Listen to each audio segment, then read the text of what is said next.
It sounds like you like being humbled a little bit. I think that's a key to continuing to improve. Yeah. You have to have some level of insecurity in your work. And without it, you stagnate, you don't improve. And you don't want a debilitating level of insecurity, where you curl up into the fetal position and say, I can't draw. That's bad. And there's always people better than you, right? No matter what, there's always people better than you.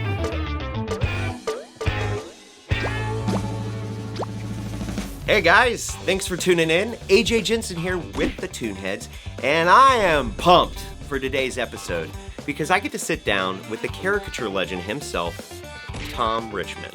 Tom's been drawing professionally for 40 years, I believe, and he's best known for his iconic work in Mad Magazine and his book, The Mad Art of Caricature, which is a go-to resource for artists learning this art form, caricature. Tom's accomplishments have been admired for years, and his adventures have earned him a stellar reputation in the cartooning and caricature world. I use podcasts all the time when I'm sketching, so this episode is the perfect drawing buddy. So crack open that sketchbook, uncap your markers, and let's have some fun while you draw. Well, I appreciate you doing this, man. It means a lot to me. I'm really hoping that we can try to talk about caricature, live caricature a little bit. It's really important to me. I know when you first started out, it was super important to you. Kind of want to dive into how you got started. If you could share that story, that would be awesome. How I got started with caricature? Yeah, just live caricature, how you got into it. Well, I was going to school at the time at the University of Minnesota, just because that was a place to go. And they had an art program, but it was a really lousy one. And I had a class called Alternative Sculpture, which basically meant sculpting in anything but clay. And it was very pretentious, one of those college classes where everybody was snooty and, representationalism was out. And so I was very bored by this class. And I was in the Commons area skipping the class. And there was a poster on the wall that said, "Can you draw?" And it was an ad for looking for caricature artists to work at the theme park just south of Minneapolis called Valley Fair. And so I applied. I didn't actually get the job. I was told that they didn't need me for Valley Fair, but a couple of weeks later, I got a call from, and this was the Fosens and Fosen Arts. I got a call from Steve Fosen saying that they did have an opening in the Chicago park. Six Flags, Great America. But I'd have to pack up all my stuff and move to Chicago. So I did. I thought, this is a great opportunity. I'm going to get to do art, cartooning, and get paid for it. And, for a summer job. And so it doesn't get any better than that. So was Valley Fair with the Fosens too that you got dismissed with? And then for Chicago, it was still Fosen? Yeah, Valley Fair was where Fosen started out back in the late 70s. Oh, okay, and, I didn't know that. They were still there. This was 1985, and they were still at Valley Fair at the time, and which is a pretty small park, and they only had two one-man locations, and so they didn't need many artists. Okay. And but the park in Chicago, they had just opened that the season before. That was a Six Flags park, and it was a big park. And they had two locations with three artists in each location. And they were looking for people. And all the artists that worked there that summer were all from Minnesota. One guy was from Chicago. Okay. Everybody else moved down there. So they rented a couple of townhouses. And we all kind of lived like an artist commune with all these artists that we would bike into the park every day. And, we worked 12-hour days, 6-7 day weeks. And it was grueling, but it was a lot of fun. And I really fell in love with caricature that summer. Okay. I got to work with, some really terrific live caricature artists. And it just was something that just kind of clicked. This little click happened in my head, and I was like, you know what, this is something I can do. And so I really grabbed onto it. I really worked at my technique and my art all summer, really learned from these much more experienced caricature artists that I worked with. Hmm. And it was a great experience. And I went back there every summer all through my college career. How long were you in college for before you started working in Chicago? That was my first year. I was a freshman. I started out. I did my first semester. I grew up in the La Crosse area. I actually grew up all over Wisconsin, in little towns. But I kind of settled in the La Crosse area of Wisconsin, La Crescent, actually, the other side of the river, in the Minnesota side. But and then I went to the University of Wisconsin La Crosse for my first semester. But I majored in happy hour. So that didn't work out very well. So what I did is I transferred to Minnesota for the second half of the year. And then after I got done with that summer there too, I realized the art program at the university was not good. So Yeah. I transferred again to another Okay. school. And this time it was a very small art school in St. Paul at the time it was called the School of Associated Arts. It later became the College of Visual Arts. And it was just it was like a big mansion in St. Paul. It was like the X-Men of art. So we all worked. We all were in this big mansion, and my graduating class had like 25 people in it. It was this tiny little school, and they taught nothing about cartooning. Zip. So I was just taught traditional painting and illustration techniques and realism and that sort of thing. Were you And looking forward to working each summer doing the live caricature stuff because you felt like you were learning more than you were in college? Well, actually, I think the yin and the yang of it was very beneficial to me. Like Yeah. I was forced, after spending all summer long doing caricatures and cartooning, to switch gears and get back to trying to do things that were on the more realistic side. And I think that improved my caricatures, to be honest with you, because I learned a lot about an anatomy and kind of the nuts and bolts of portraiture and that sort of thing. And that only helped my caricatures, because I had a fundamental understanding of real anatomy and real portraiture sort of thing, and then so that I could take those skills and use them on the caricature end of things. So yeah, by the time I was done with my school year, I couldn't wait to get back down to Yeah. Great America and start having fun, drawing caricatures of people all summer.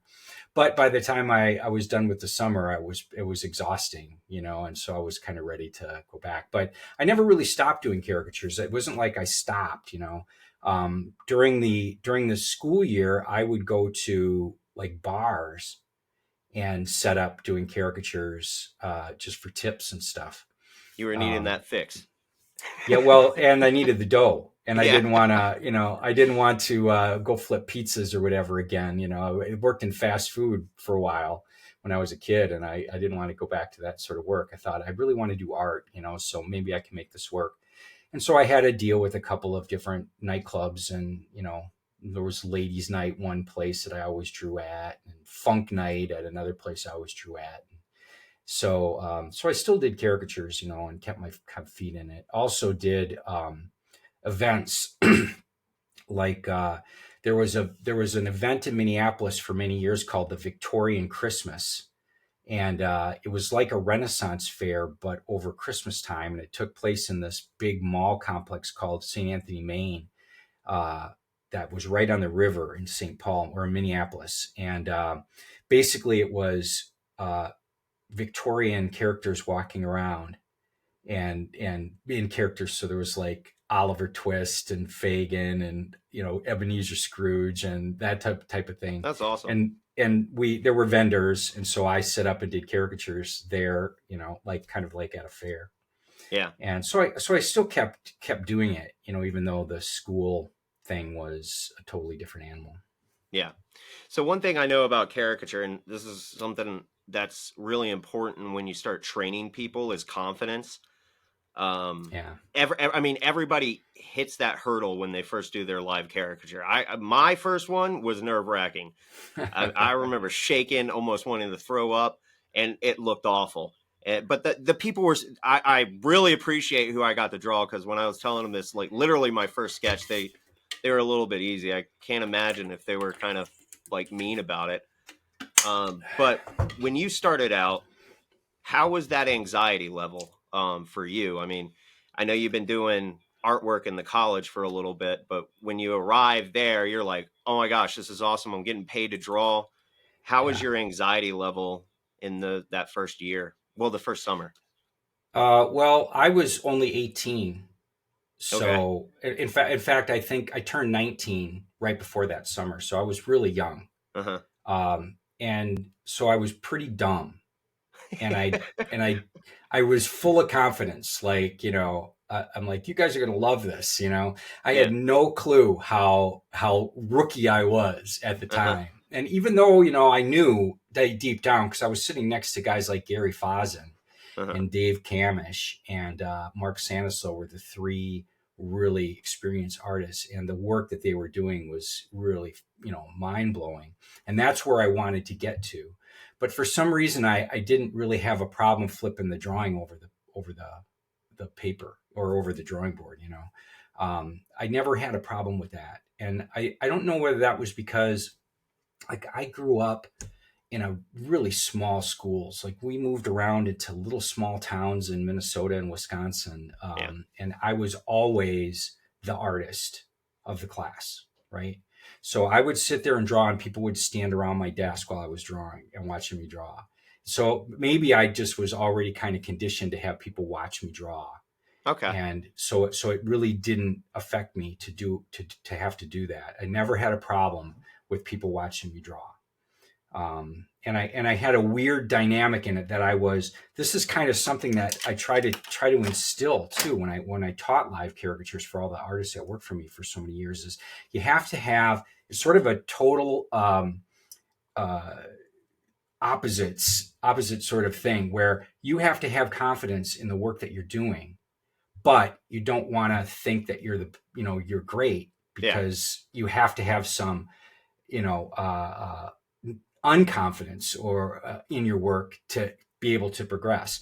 So you have to embrace the fact that you've still got room to grow, and that you haven't, there's no peak at this. You can continue to grow as long as you have that attitude. But for the commercial purposes, you have to be confident, when you show them the drawing, that they're going to like it and they're going to buy it. So it's a dichotomy sort of thing of attitudes, but it's an important sort of thing to do, is to approach it both ways. And I used to always tell people, like, it's like, look, if the person you're drawing, hates your drawing and refuses to pay for it, okay, they don't have to pay for it. Or if they want a refund, give them a refund. They really don't know how good that drawing is any more than the person that thought it was so incredible that they're going to frame it and that you should be in the Louvre and, all this. Both of those people have equal, expertise Yeah. in the work that you're doing. So you take the praise with a grain of salt. You take the critique with a grain of salt. It's turn to your fellow artists and ask them what they think of what you're doing, and take their comments to heart, because they're the ones that actually do it and know what it's all about.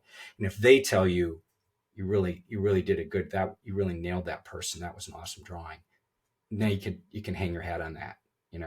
Did you ever experience that when you were doing it your first year, where you got a reject and you were kind of feeling a certain way about it, and then an artist kind of helped you along that journey? Everybody does, right? I mean, sure, I got rejects. I got people, especially if you're drawing next to, Gary Fazin, or Steve Fazin. You're going to get. I mean, their stuff is so much more polished than mine was. But you have to develop a thick skin, and I always just had it. Yeah. It was, if somebody didn't like my drawing, I had zero problem giving them their money back, or Hmm. not taking their money, and telling them, I'm sorry you didn't like the drawing. We can go to one of the other artists and see if their style works better for you, and move on to the next one. I don't know whether I just was born with a thick hide, or I just, kind of Yeah. understood the dynamic. But I never really had problems with people rejecting my work, even though, of course, it happened. Hmm. but you know, that's part of the job. You know, you're in a commercial environment when you're, especially working retail. You know, you're in a commercial environment, and your job is to make the customer happy, and hopefully you can do it and also do some pretty good caricatures. You know, it's easy to sell out and just do, you know, cuticatures or whatever you want to call it, and everybody loves them, but you're not really doing very good work. Um, but there's the flip side of that too, where you know, you're trying to rip everybody a new one, and you're approaching it from a derogatory uh, angle, and that's also not good. You know, you have to find the balance. You know, doing good and real caricature, but still making your customers happy, and you can absolutely do it. So when you were working your first couple of years doing it, you kind of went into it being like, "Oh, this is awesome. This is a good opportunity to grow because I'm around people that are better than me in this Yeah. situation and could learn off of that." What do you remember at like a specific time where you were getting information from your fellow artists that really hit home for you and stuck with you till to this day?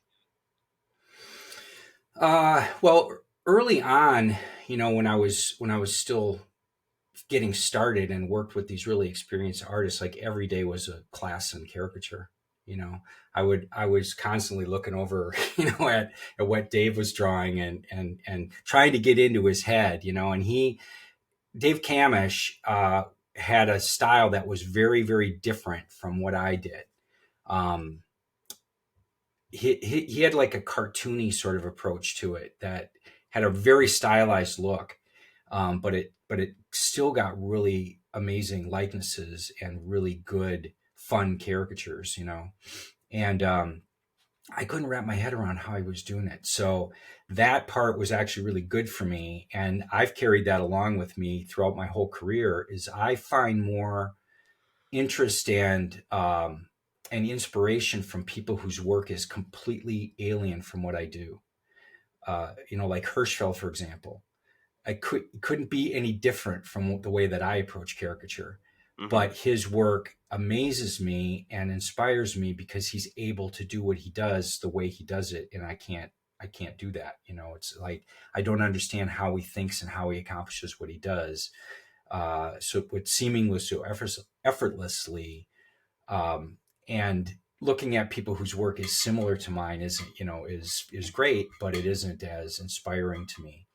But later on, when I became older, after many years of doing caricature, and then I ended up, you know, managing operations for Fosens and teaching their artists, and then opening my own operations and teaching my artists, and I'd been doing caricatures for 15 years, towards the end of the 90s, and you know, I was like a big fish in a small pond, Hmm. and I everybody I worked with was rookies, you know, or people that I had taught. So there was a stagnation that was happening for me in terms of being in the chair.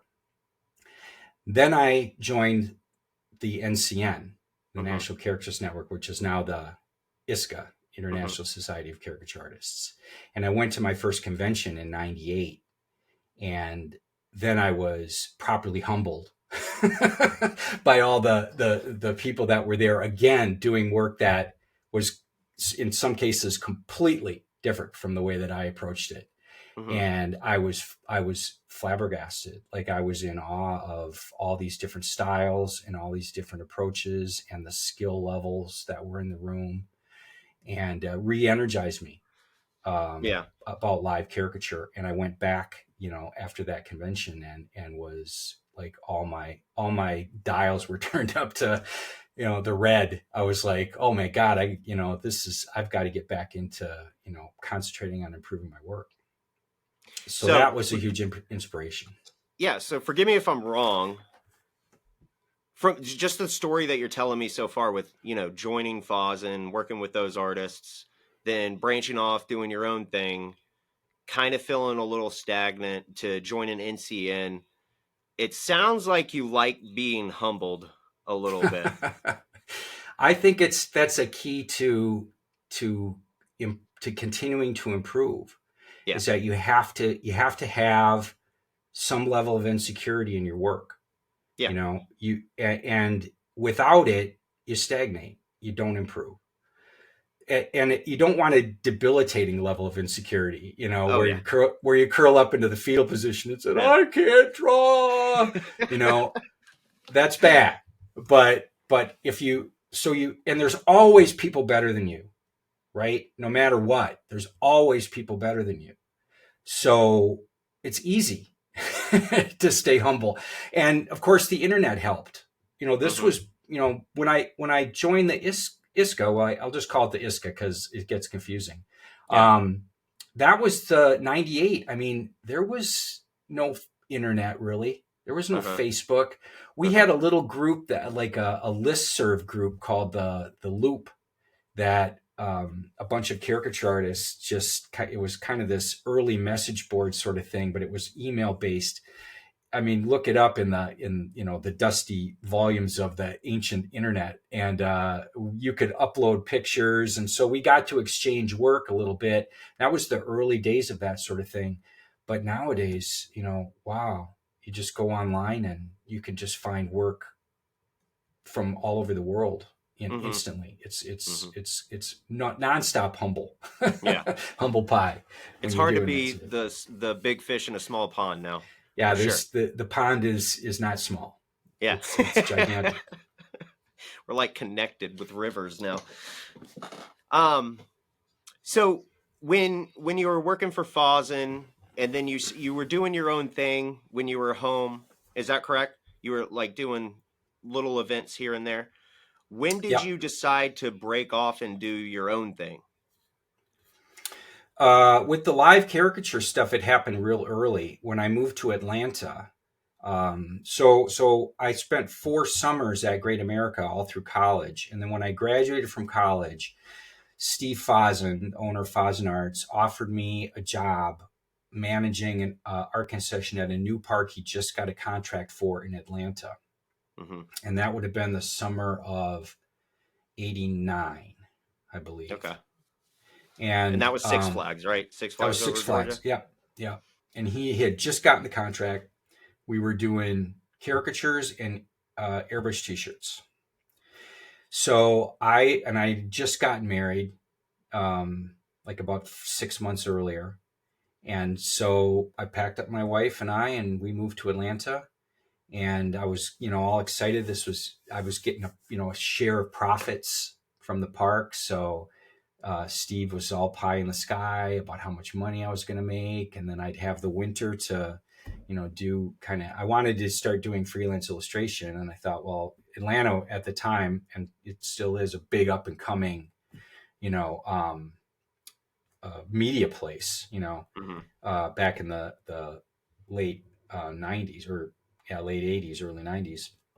And so I was excited to be part of a booming city and media mecca. So down we went, and the park was not good. It was not very busy. Like I don't know whether people, you know, that frequent that park, maybe there hadn't been caricature artists there, or they just didn't get it, or it just was something that wasn't familiar to them. But we were not busy compared to, I think, the way we should have been. So I was freaking out. Like, you know, I was like, I'm supposed to support. And on top of it, my wife got pregnant. Oh, okay. So we were going to have a baby down there, like before the next summer. And I was thinking, I got to support my family, you know, and I'm not going to make enough profit off this park to do that. So what am I going to do? Well, at the time, there was an entertainment complex called Underground Atlanta that was just reopening. It had been a huge nightclub and entertainment popular place in the 70s in Atlanta, and it had been basically boarded up since the late 70s. And they were refurbishing it, and they were going to open it up, and it was going to be this big thing. And so I went down there and showed him my work and said, you know, I'd love to open up a little caricature booth here for your grand opening or whatever. and the person I talked to said, well, how about we'll give you a 2-week contract for the grand opening, and we'll see where it goes from there. I closed up that operation 19 years later. Mm-hmm. So 2 weeks I was turned into 19 years. yeah.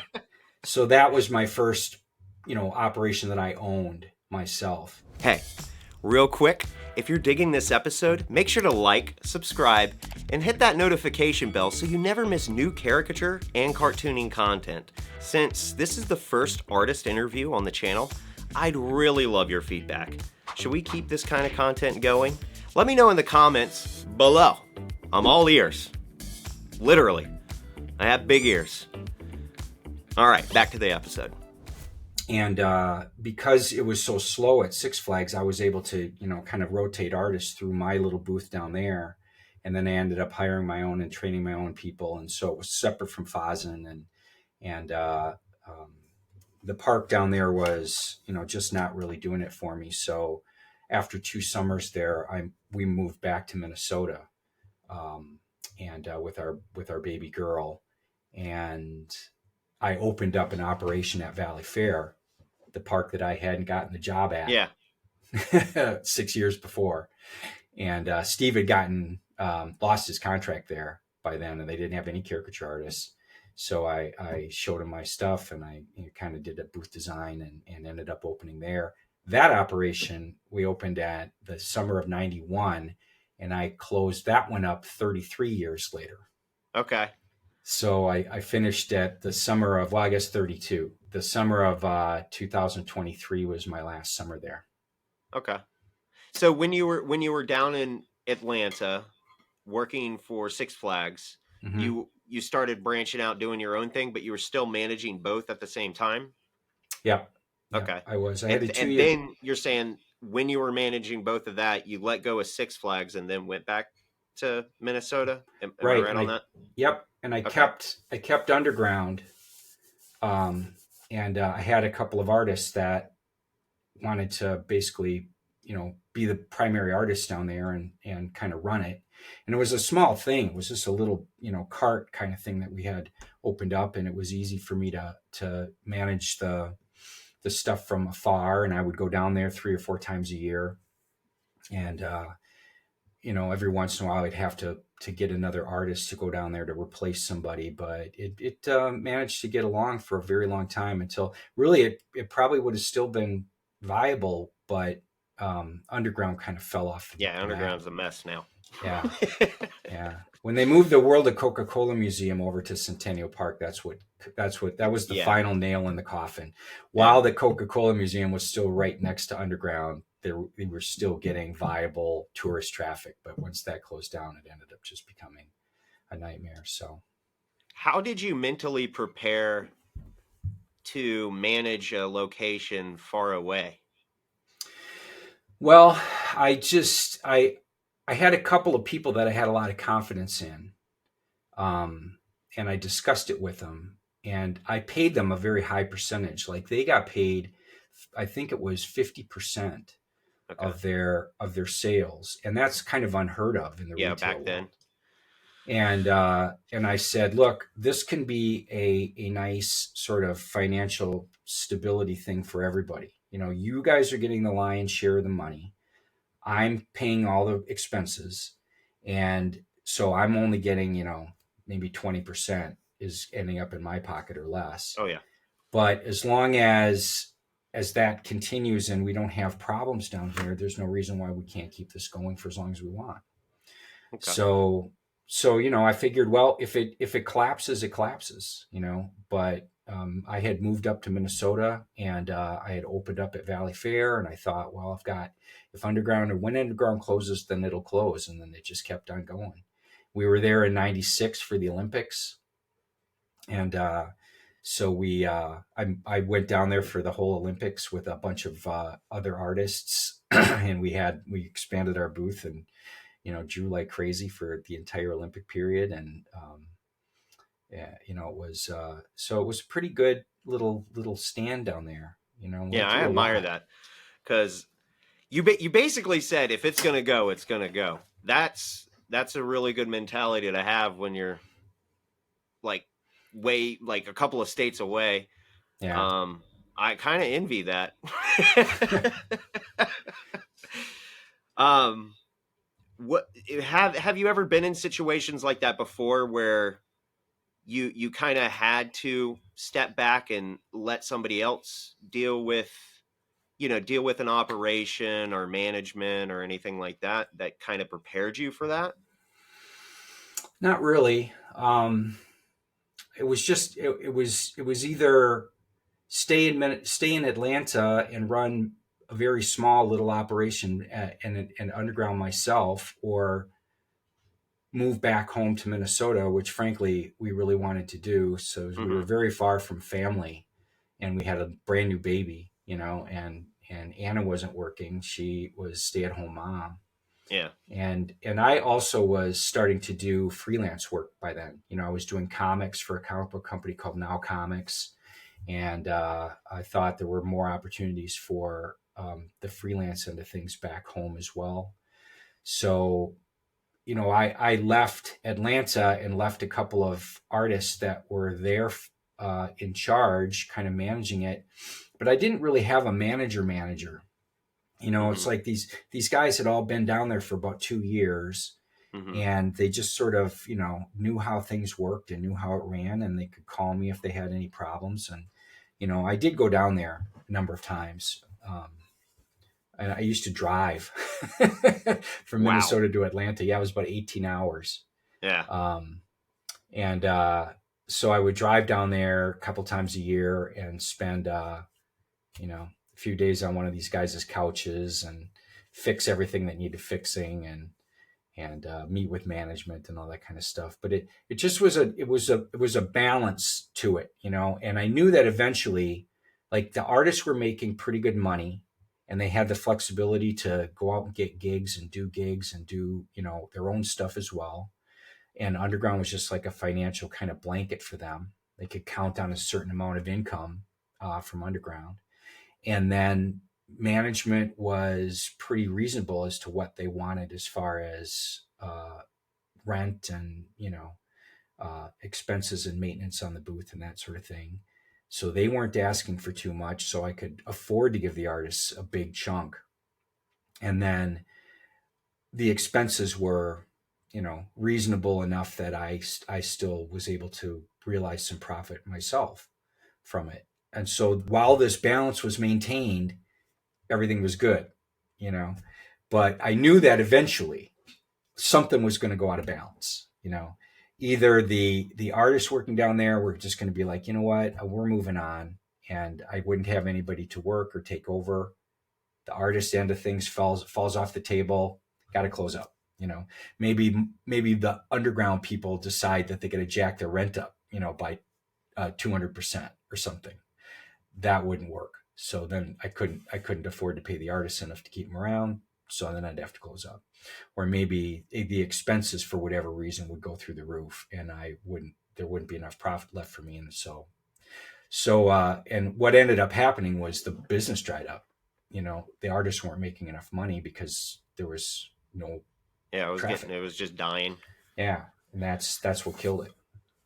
So But you were already mentally prepared for anything that would go wrong with that location. It's not saying that you wouldn't try to right, resolve something, but you were also like, you know what, the reality is this isn't the only thing that I can rely on. I gotta keep on moving, plant more roots. So you kind of in a way you mentally prepared by saying, hey, if it's gone, I'm going to keep going and find other things to work on. yeah, and that's exactly what I did. I opened up at Valley Fair, and then I really concentrated on my freelance work, looking for income that way at my own Mm-hmm. drawing board at home. And I figured, well, when underground is done, it'll be done, and hopefully it'll be amicable when it all falls apart. Mm-hmm. And it went on for a very long time, a lot longer than I expected it to. Yeah. And then in the meantime, I started expanding to other parks as well. Yeah. So I opened up in St. Louis. That was my next park, and that would have been in '95, I think. I actually ended up opening at a place called Union Station in St. Louis, which is kind of like underground. Okay. And it's a shopping and entertainment complex in this big former train station, Union Station, downtown. And at the time, it was a really happening place. And we opened up a booth, and there was an artist down there that had worked with me in Atlanta and at Underground, who was a native of St. Louis and wanted to do this. And then I ended up opening at Six Flags, also in St. Louis, the next summer in '96. And so then I needed to find people to manage for me. Mm-hmm. Right. But I had been at Valley Fair for 6 years at that point, and I had lots of artists that had worked for me for a number of years. So I sent an artist, named Ed Steckley. Yep. And he moved to St. Louis and ran that park for me for probably four or five seasons, I think. Okay. And then, and then I gradually, I opened up a few other places, and at one time, I had a nice little empire going. I had 7 operations in 4 different states.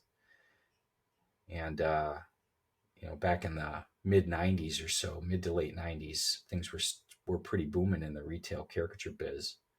So you went from Atlanta, then Minnesota, St. Louis, and then just it spread kind of like wildfire a little bit. Well, yeah, I had one other big park operation in New England.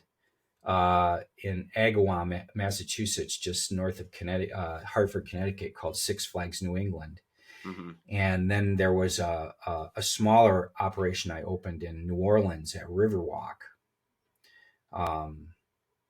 And that one only made it a year. I had 2 artists that moved down there from St. Louis to work it, and they loved Bourbon Street a lot more than I think they loved drawing caricatures.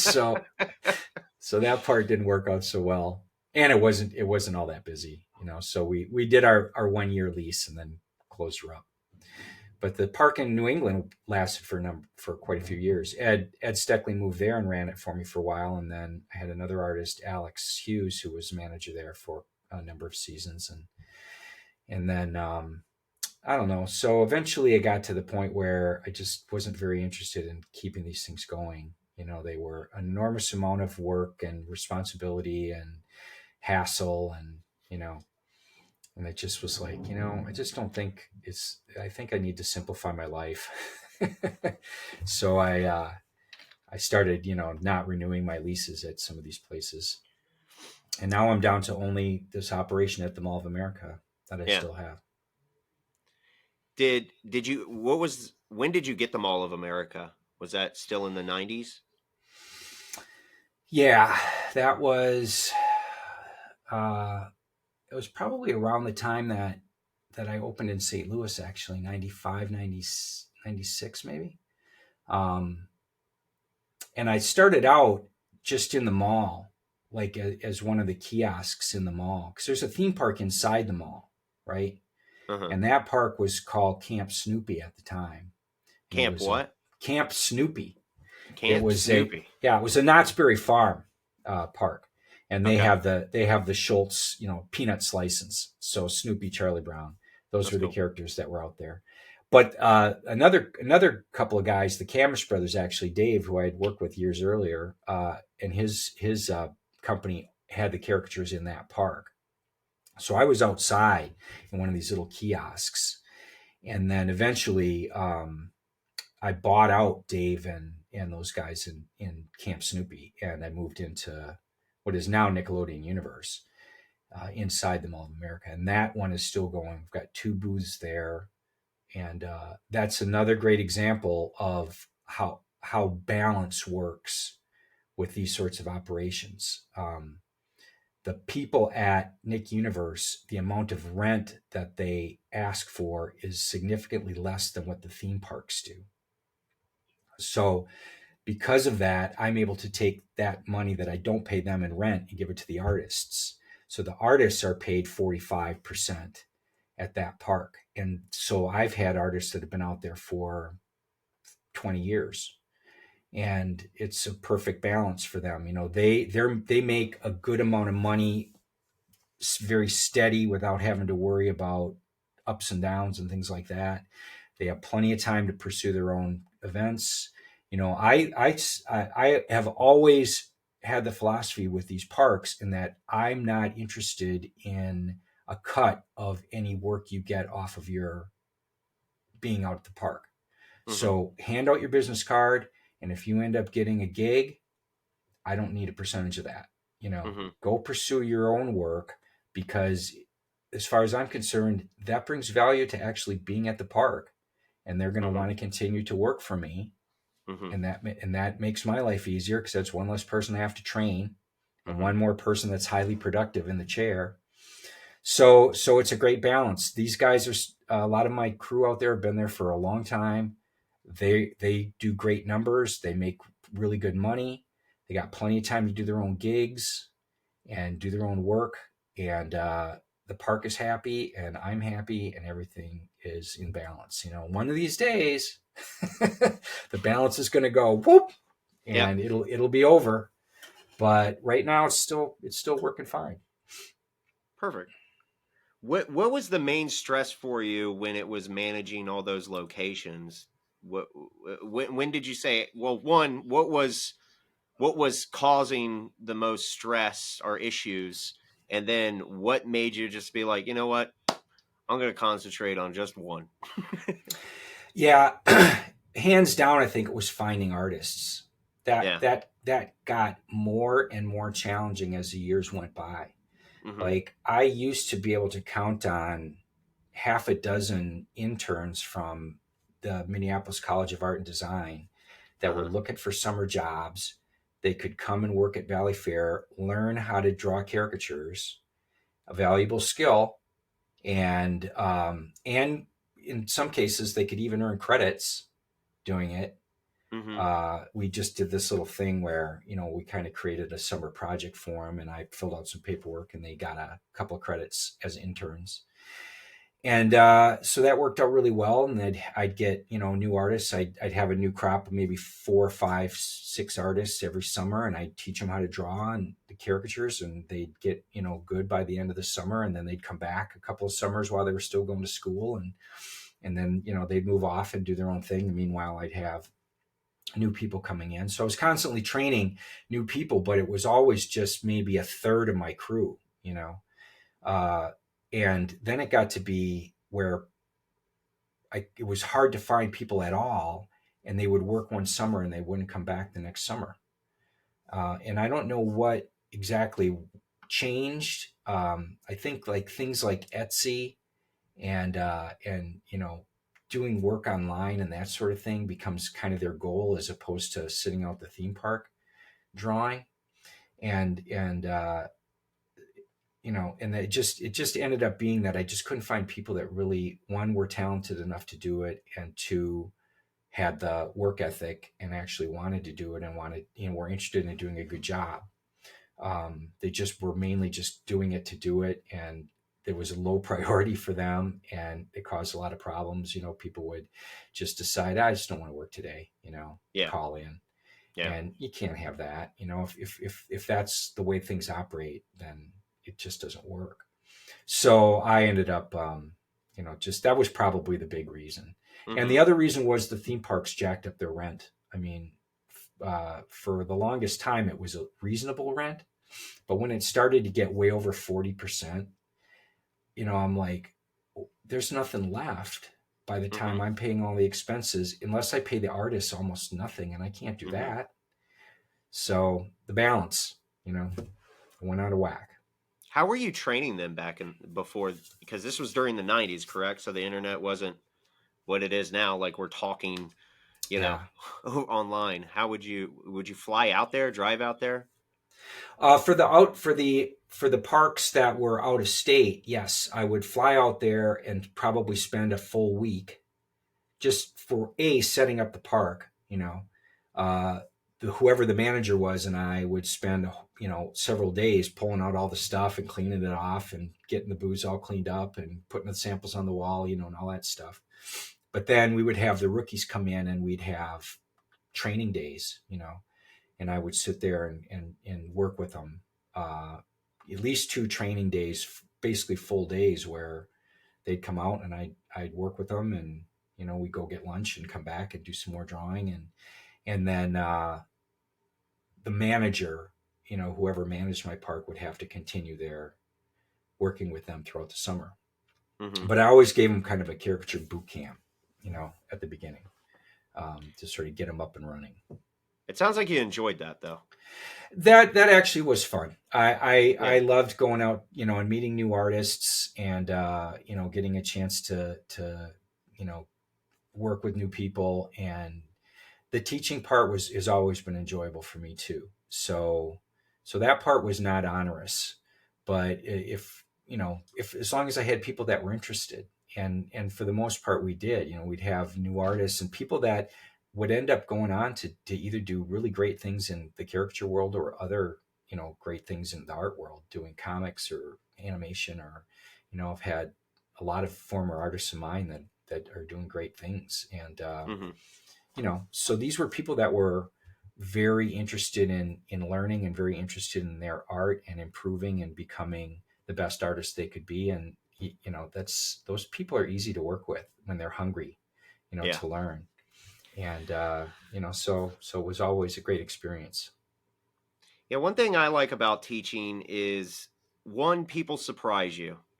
And I like that. I like when they show up the first day,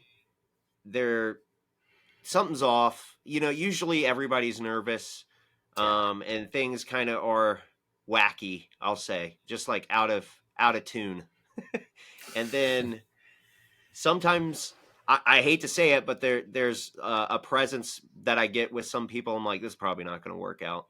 The personality's not there, or the artwork's not there. And you got to be honest with them. And that's a hard conversation. I hate doing it. I hate having hard conversations with people where it's like, hey, buddy, I don't think so. But it really fills my spirit when somebody's like, give me another shot. And then they come back and I don't know what they did. They probably like rubbed a lamp or made the deal with the devil or something, but they come back and they really surprise you. I really enjoy that part of it. Yeah, it's funny how that sometimes works. You get people with varying levels of natural talent, and just the ability to draw. But sometimes the people that excel are the ones that maybe didn't start out with the highest degree of natural ability, but put in the most work and effort and had the best attitude, and that made their work excel. Mm-hmm. And they ended up being the champ of the summer, or whatever. And their work was, the best. And some of the more talented people just didn't want to put the work in, Yeah. Well, you got to kind of fall in love with this art form. Yeah. I feel like if you don't fall in love with it, then the days are hotter, the hours are longer, and you're miserable. It's really the gumption of falling in love with the art form, seeing how far you can push yourself creatively. And when it's 90 degrees out, you're not that, it doesn't feel like 90 degrees. It feels maybe 89. Yeah. Yeah. And how often when you were training people, would you find people that actually had that love for caricature? More often than not, Yeah. And I think the key to it really was the people I had in charge of the parks and myself, because up until probably, I don't know, towards like 2010 in the early 20 teens, I was drawing full time at the parks. Mm-hmm. Like I was walking the walk, I just didn't go out there and say, this is how you do it, and then go home. I was like out there 12 hours a day and doing it. And that makes a huge difference. People are watching you do it and understanding, how it's supposed to be done. And it makes it easy for them to, and we also fostered a very creative atmosphere. Like I always encouraged people to draw their own style. We didn't have a house style, and it was always fun to see people kind of do their own take on their idea of what a caricature was. We'd have people that did some crazy cartoony, very sort of animated looking characters and caricatures, and then other people that were, a lot more on the realistic side. And we had people that really exaggerated a lot. And then people that, kept things a little bit more on the down low with that end of things. And it would kind of sometimes create problems, with the customers, because they'd sit and watch somebody doing this, this caricature of this kid, and the person was, doing a cute version of this kid on purpose and making sure he just looked adorable. And then they go to the artist next to him who had the chair open, and they do some wild, crazy caricature of this person. They'd be like, "What happened? I thought I was going to get that." But I didn't sign up for this. Yeah. But the that and just the camaraderie too. Our groups were always a lot of fun. We would go out to dinner after the park closed at some all night place, and talk about some of the fun drawings we did that day and what drove us crazy, and so there was a real sense of family with it too. Yeah. And that I think is part of it. And that was one of the things that I think caused some issues with my park operations in Minnesota, is when I stopped going there every day. Mm-hmm. I just got to the point with my freelance work that I just couldn't do it, Mm-hmm. And after almost 25 years of full-time theme park summers, I was kind of done with it anyway, to be honest with you. I mean, I still enjoyed going out there and doing it, but the grind, it was just like, okay. It was never ending. It's just never ending. You meet those people that you can rely on, and they're probably going to do it for a long time because they have that love for it. But there's people that will just do it for like 2 years and then just call it quits. Yeah. And then you're like, well, if everybody's calling it quits around me, why am I still going? It's a very hard mental battle for yourself in that. When you were training people, you were enjoying that, but you also enjoyed kind of like creating a little bit of a family in that dynamic.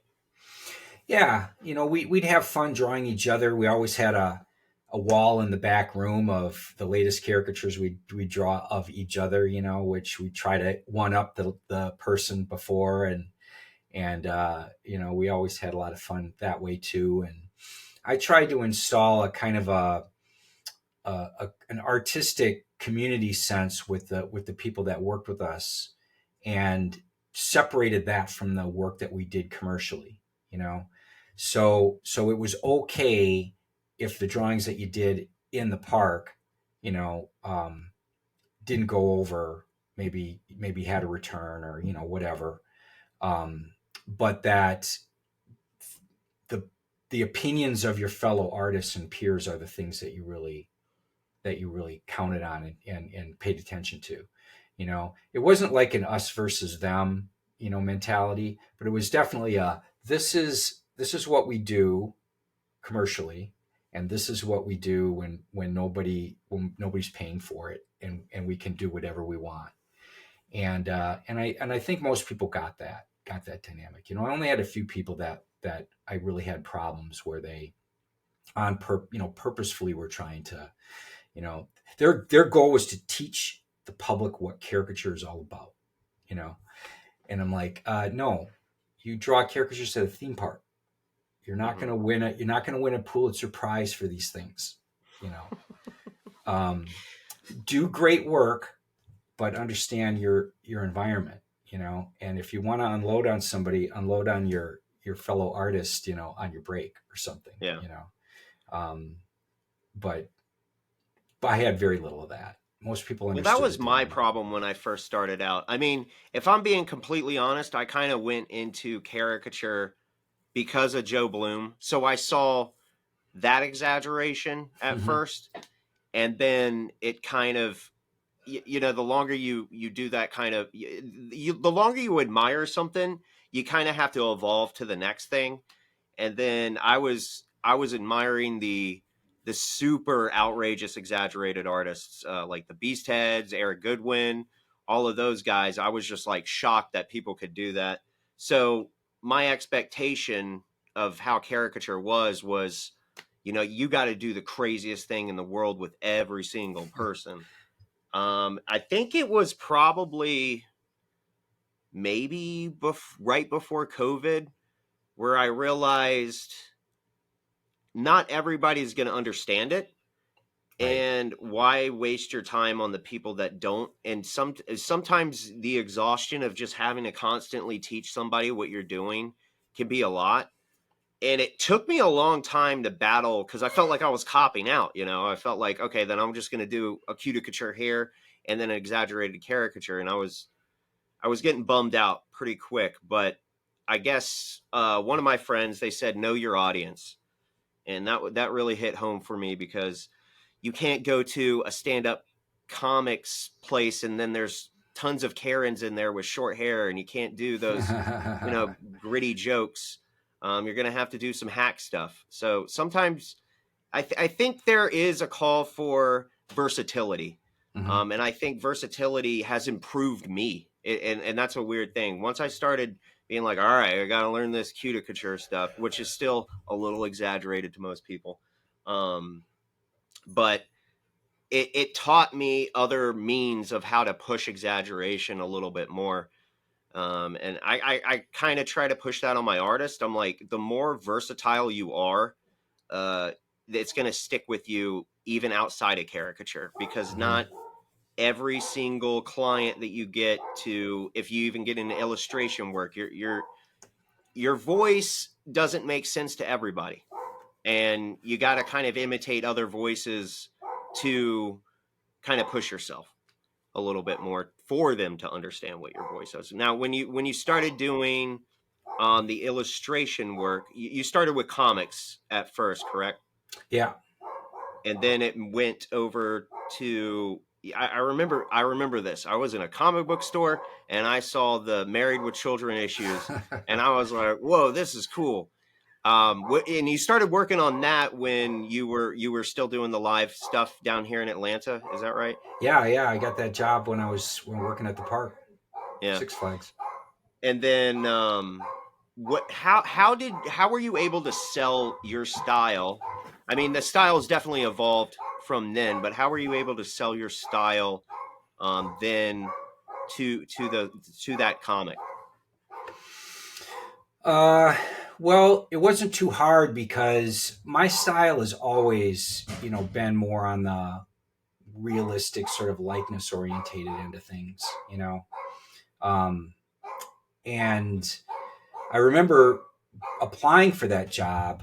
I went to, I had an artist that was working with me who found out through a comic book publication that this company was looking for artists for a different title. And he showed them some of his work. It was like a cartoon character title. And they found out he did caricatures, and they asked if he would be interested in working on their Married with Children title and send them some work.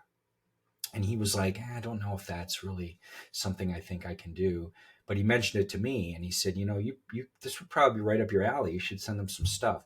So I actually wrote like a 3-page story featuring the Bundys, the family from the show.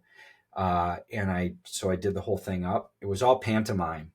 And I sent it to him, and I ended up getting the job. But it really wasn't a whole lot different from what I was doing at the parks, to be honest with you. I mean, the comic book end of things is different, obviously, the storytelling and that sort of thing. But as far as how I approached the exaggerations and the caricatures, it was kind of this. It was very similar.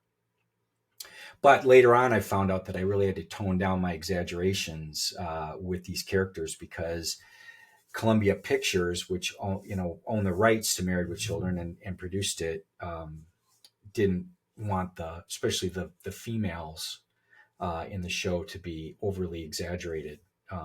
So I had to kind of pull back on how big I drew Peg's nose and that sort of thing. So that I did have to make some adjustments, but it wasn't too hard. And but my work, oh my God. So at the time, I mean, I look at those old issues and I just cringe. I did not have the skill level to do that. I can't believe I had the balls to actually send them work and do this kind of stuff.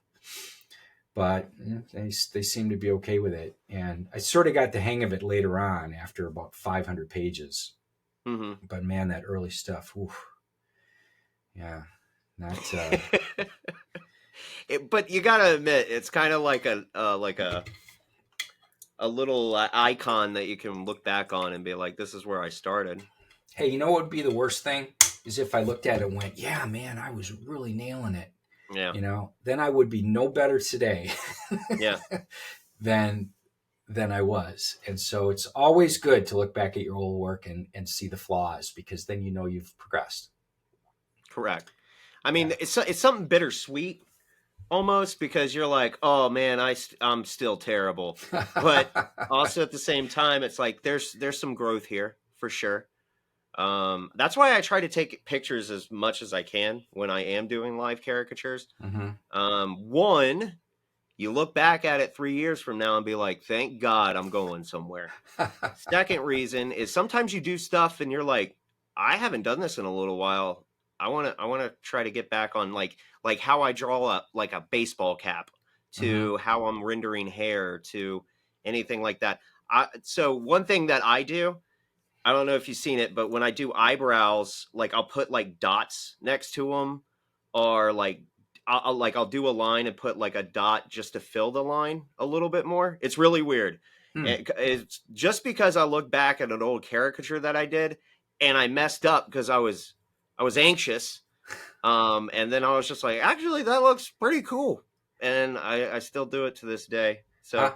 That's your Bob Ross happy accident pretty caricature much. event. Well, that's what I think style is, and that's one question that I hate to say it, but it can be a little like an eye roll when people are like, "Hey, how do I get my style? How do I do this style?" And honestly, the only way you figure that out is by making tons of mistakes. Yeah. And it's hard to kind of pitch that, because it's like, "Hey, you want to get better? Screw up." Well, that's the only way you learn, right? People ask me about style, and I'm like, look, you can't. Your style will be whatever it ends up being.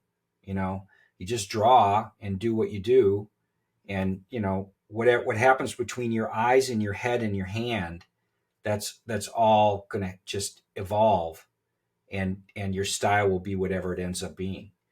And it's very difficult to change the path of that. You can, if you get very heavily influenced by somebody at a certain time, that could end up, in your style DNA, so to speak. But what you're really doing is just, seeing techniques and conventions and things that they use to represent features or things or whatever, to and you're just using those same sort of techniques in your work, but you still can't see what you're drawing the way that person sees what they're drawing. Your brain will always interpret what you're seeing differently than what somebody else sees. So if you copy what they drew, then all you're doing is copying their drawing. But if you look at Mort Drucker's caricature of Tom Cruise, right, and then you look at a picture of Tom Cruise and draw a caricature of Tom Cruise, those are going to be two completely different caricatures. And because what you see is what is, and how you interpret it is very unique to you.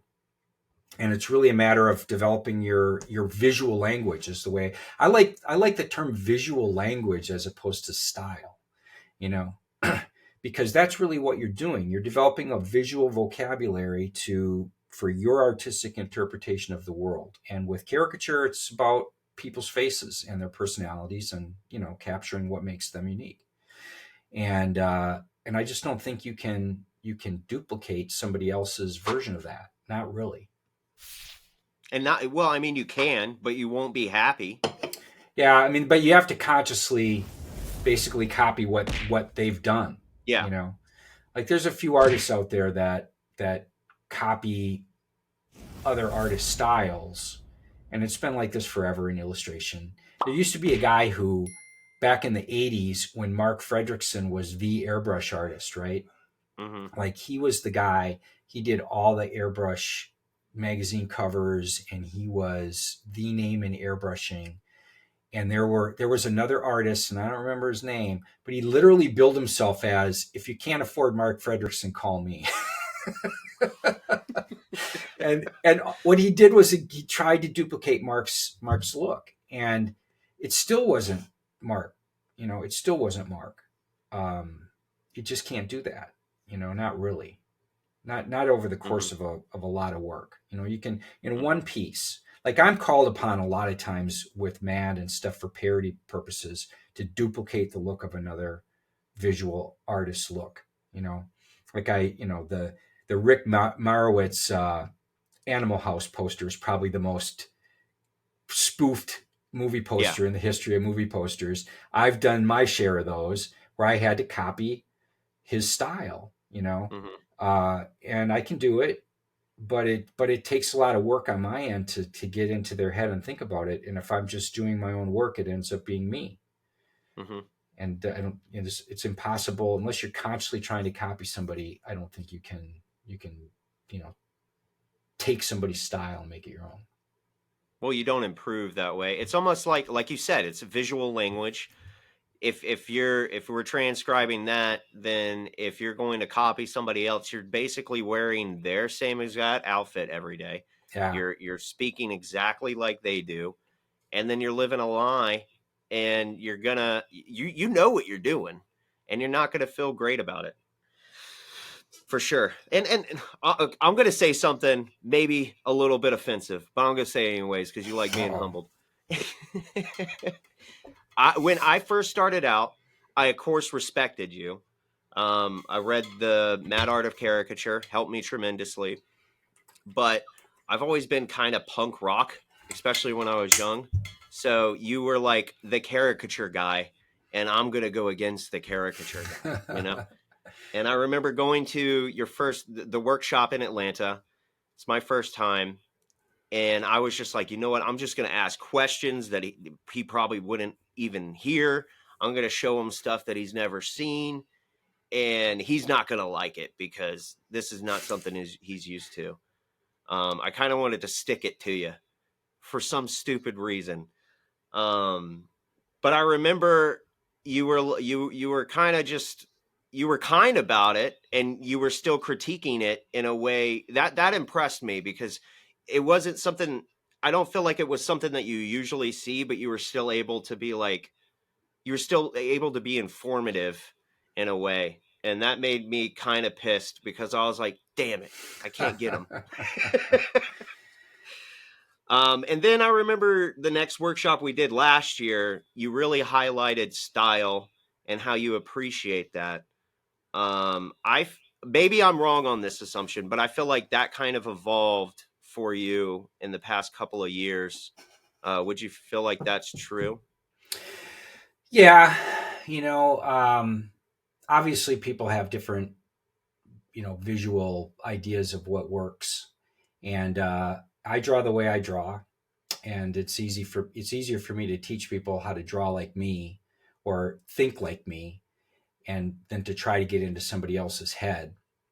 But like, the example of your work, your work is more akin to the Hershfeld end of things than like the Drucker end of things, where you use shapes to represent features, right? So you're not duplicating the shapes, the realistic shapes of features. You're representing those features using, I don't want to use the word abstract because that's not a very good word, but but if somebody with round eyes, you're going to draw circles for their eyes, right? And that's an approach that you really have to be good at to find representational shapes that still read as those person's features, even though they don't physically resemble the features as much as a more realistic approach. But the whole thing about caricature underneath is still the same, right? So your job is to identify what's important about this person to exaggerate, what makes them them, and what do you want to point out and exaggerate to turn up the volume, so to speak, on what it is that makes this person recognizable. You're just doing it using different visual language. like Hershfeld does, like other caricature artists I can think of. People like Kruger, for example, stay with the realistic interpretations of the shapes and the features, but their exaggerations underneath still are the same fundamental idea. They're identifying what makes this person unique and exaggerating those elements, but they use a more realistic approach to the actual features. People who do something more on the more cartoony side of things. There was a guy who worked for me many years ago, named Chris Misi. Chris? Yeah. So Chris has and at the park, he had a really cartoony style. Kind of reminds me of you, actually, where That's he nice. would do really cartoony versions of people's features.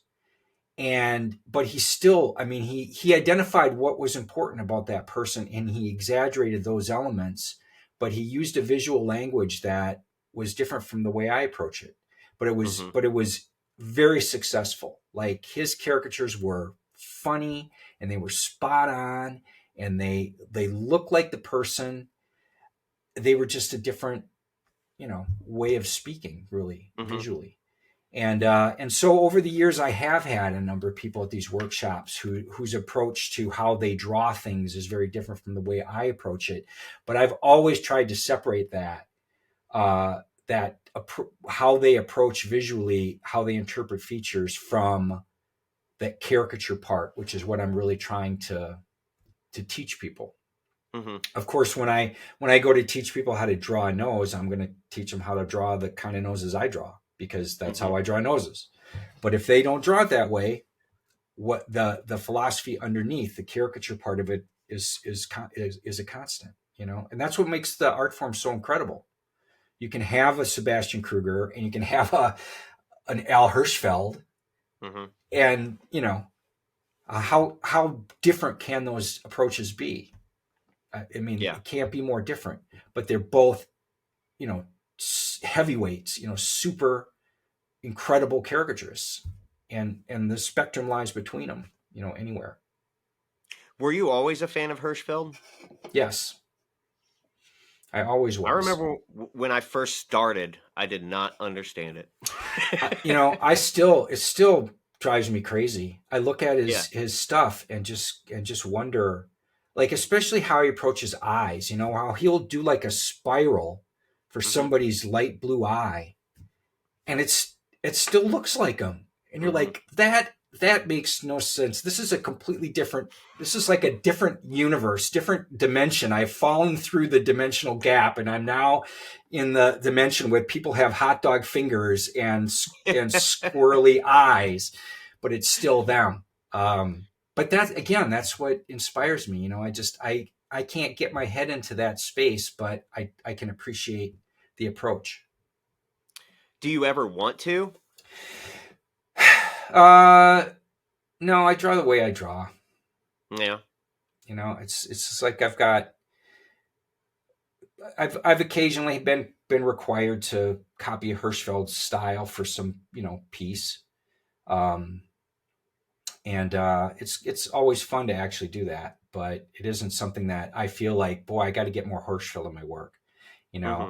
It's more about just admiring and marveling at how he's identified the things about this person that are most important, and then interpreted them in the way that he does, and hits a home run.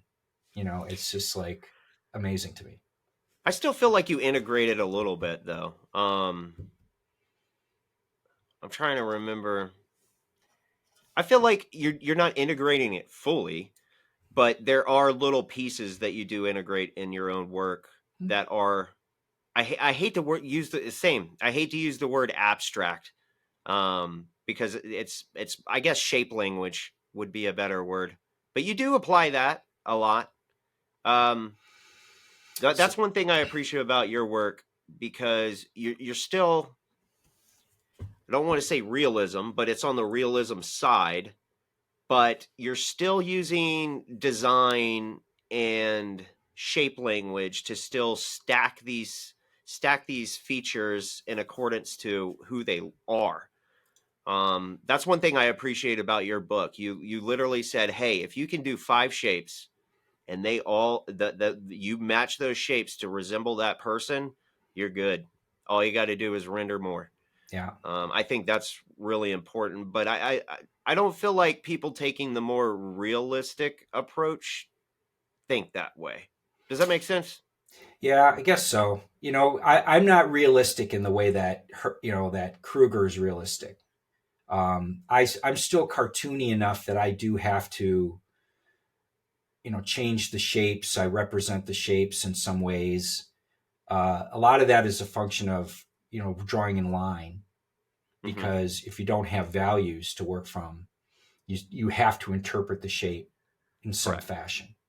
Because flat lines will not give you a three-dimensional object, not really. And Well, there lines are don't exist. lines work hard. Yeah. Yeah, not in nature. So there is some of that, and I get, I've heard lots of stuff about my work where people don't think I exaggerate very much and all that sort of stuff, and I'm like, whatever. It is what it is. I do what I do, and but I turn up and down the exaggeration levels when it's necessary. And it's mostly about the narrative of whatever it is I'm doing. So I ended up, after so many years of doing mad parodies where they did not want you to exaggerate people all that much in the parodies, because you had to create a realistic character that could work panel to panel and work angle to angle. And if you draw somebody with a giant 3-foot nose at a certain angle, it looks really great, but then you look at them sideways and it doesn't work anymore. You can't change the nose, otherwise you take people out of the story. So there were certain realistic requirements with those mad things that did temper my caricatures. And when I stopped doing the theme park stuff too, I think things started, for me, the exaggerations of caricature started becoming less important. But I've been doing like these, my sketches of the week and other work that I do, and when the narrative calls for it, I turn up the volume on all that stuff. So it doesn't have to be a consistent, like for me, I don't have to maintain a consistent level of exaggeration job to job and project to project, because each one probably calls for a different approach, you know. Um, but when you're working in the parks, right? Like you had said, some of these people that do the real, like being versatile, right? So that when a kid sits down in front of you and the mom had just got done licking his hair down and everything, that you probably aren't going to be able to, make this kid look like Alfred E. Newman, or they're going to be upset. Mm-hmm. And then the next guy that sits down is a pair of bikers, that with missing teeth and, or piercings all over the place, and you can go to town on them. That's fine and that's great, but some caricature artists that do kind of the more crazy stuff, like drawing both eyes on one side of the face, or Mm-hmm. that kind of thing. They kind of build their own audience, right? And They do. you have to be consistent with that, because then people know what to expect when they sit down in front of you, and they won't be, and only the people that know to expect that will sit down in front of you. So therefore, you eliminate the problems with the kids, and the moms licking their hair down, because they're not going to get one done, because that's not what they're looking for. Mm-hmm. And so what you do is targeted to a specific audience, and you just do it for that audience, and you hope that your audience comes to you. Correct. You got to, versatility is important, but I also think being a good salesperson and selling what you enjoy, that's the only way you can reach that, aspiring way of presenting your style to everybody. Everybody that I know that pushes the volume, one, they're really good at talking to people. They're just phenomenal. So they kind of know how to communicate clearly what they're about to do. And of course their samples Right. help, but the audience, like you're saying, there is an audience out there that follows that. Mm-hmm. And everybody's like, why does this person have 1 million followers? And then that's when they look and be like, oh, I'm getting it now. This is what they're doing. Yeah. So there is a little bit about that, but it's all about marketing and being a good salesperson as a caricature artist. I mean, I wish that was a lot of caricature is all about how to draw it, and this is how you render this eyeball to how you draw hair. I honestly think once you're in the live setting, your next step is really figuring out how to communicate with people and selling what you enjoy doing. Would you agree with that?